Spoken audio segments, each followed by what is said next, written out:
Ready वाले से जाके पूछें, छापड़ी वाले से जाके पूछें, ईंटें उठाने वाले से जाके पूछें। बड़े मुश्किल हालात हैं, बड़े मुश्किल हालात हैं।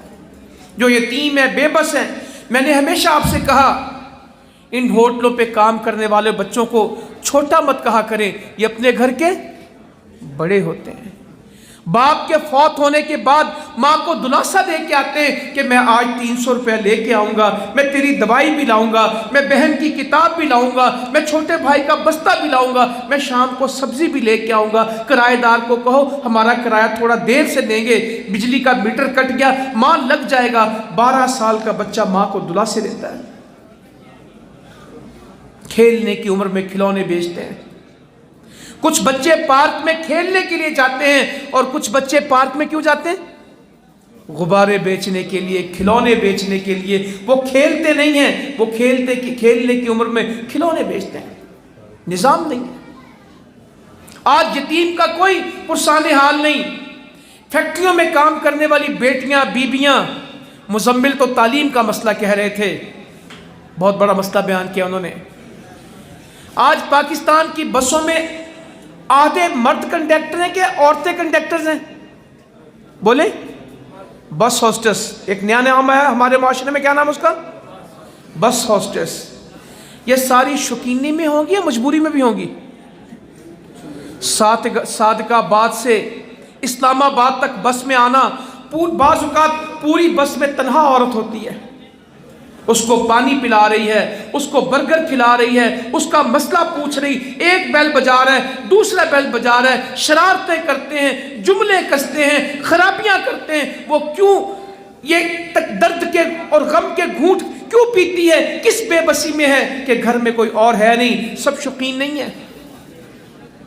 अपने बच्चों को घर में छोड़ के फैक्ट्रियों में जाके मजदूरी करती हैं। 5 बजे आती हैं। मुझे एक औरत कहती, बाहर से कुंडी लगा के ताला लगा के आती हूँ और सारा दिन खैर मांगती हूँ, बच्चों की खैर हो, छोटे हैं, कोई आग ना लगा ले, कोई बिजली को हाथ ना दे ले, कोई खराबी ना कर ले, घर में छुरी कांटे पड़े। कहती पता नहीं किस तरह वहम में ज़िंदगी गुजारती हूँ। सुबह 8 बजे फैक्ट्री पहुँचना होता है, शाम 6 बजे घर आती हूँ, बच्चे अंदर, मैं ताला लगा के जाती हूँ, हम कहाँ जाएँ?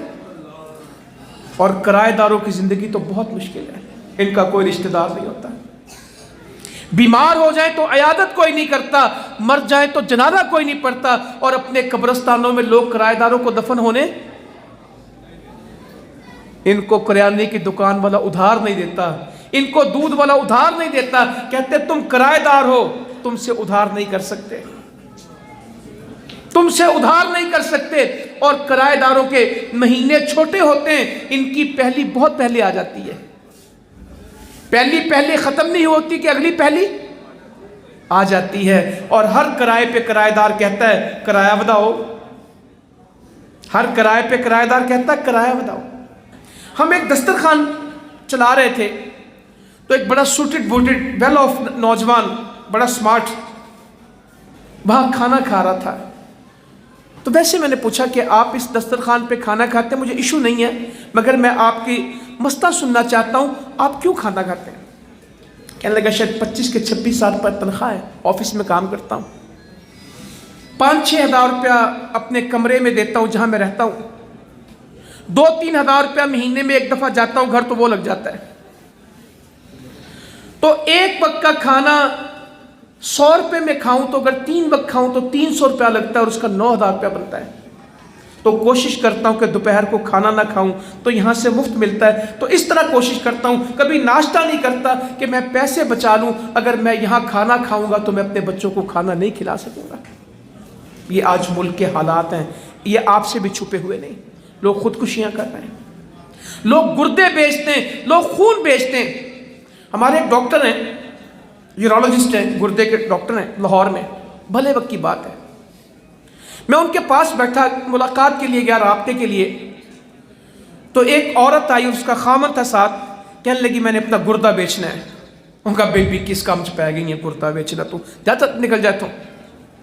उसने कहा डॉक्टर साहब अगर आप मेरा कहीं तय नहीं कराएंगे तो मैंने गुर्दा बेचना ही बेचना है, मुझे किसी ने आपकी तरफ भेजा है कि आप मशवरा दे देंगे, वरना ये मैंने देना ही देना है। मेरे हालात बहुत मुश्किल हैं, ہم بھٹے پہ کام کرتے ہیں.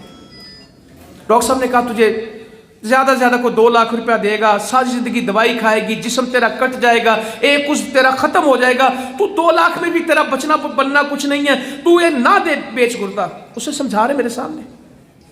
وہ روئے اور کہے میں نے ضرور گردہ دینا ہے. تو ڈاکٹر صاحب کو جب کچھ نہ بن پڑا تو کہنے لگے اے تیرا خامد بیٹھا ہے، انہوں کیا دے دینا. وہ چلا کے روئی، کہتی 6 مہینے پہلے انہیں دیتا ہے، 6 مہینے پہلے انہیں دیتا ہے تے قرضہ نہیں اتردا تے ساڈے بال انہاں کھو لینے نے تے ہن میں گردہ دینا ہے. پاکستان میں خون فروشی باقاعدہ دھندا ہے، لوگ خون بیچتے ہیں 3000 کے لیے، 2000 پہ.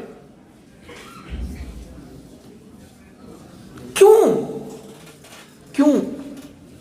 میں جیلوں میں بہت کام کرتا رہا، لوگوں کو جا کے ملتا تھا کہ تم نے چوری کی، تم بہت خراب آدمی ہو. کہتے ہیں ہاں میں خراب ہوں، مگر بتاؤ جب میری ماں کی دوا کے پیسے نہیں تھے میں نے اس لیے چوری کی. میں اس کی چوری کی جسٹیفیکیشن نہیں کرتا، میں اس کے لیے کوئی دلیل نہیں، مگر جب اسے پوچھتے تو چور کیوں بنا؟ گھر میں فاقہ تھا، نوکری نہیں تھی، بھوک تھی، بچے بھی لگتے تھے، میں مجبور ہوا، میں بے بس ہوا. میں نے اس پاکستان میں اپنی آنکھوں سے وہ بچے دیکھے جن کے گلے میں لکھا تھا بچے برائے فروخت.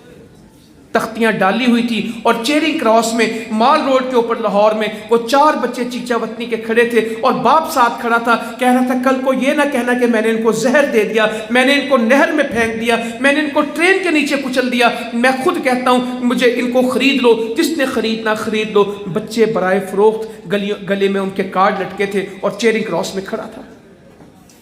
یہ آپ کا شیخ اوپرا کہاں کہ پچھلے سال بچے سارے نہر میں پھینک دیے. عید کا دن تھا، بچے کپڑے مانگتے تھے، کہتا ہو میں تمہیں کپڑے دلوا لاؤں، اور سب کو خود بھی چھلانگ لگا دی اور بچوں کو بھی نہر میں پھینک دیا. یہ کپڑے ہیں اور یہ عید ہے. 10 سال کی بچیاں رحیم یار خان سے، صادق آباد سے، بہاولپور سے، ملتان سے، اٹک سے گجرانوالہ کے گھروں میں آ کے ٹاکی پوچھے کرتی ہیں، برتن دھوتی ہیں. 10 سال کی بچیاں، 6 سال کی بچیاں گھروں کے کام کرتی ہیں. مجبوریاں کیا ہیں؟ جو کام معاشروں میں ہونے تھے وہ ہوئے نہیں. میرے نبی گئے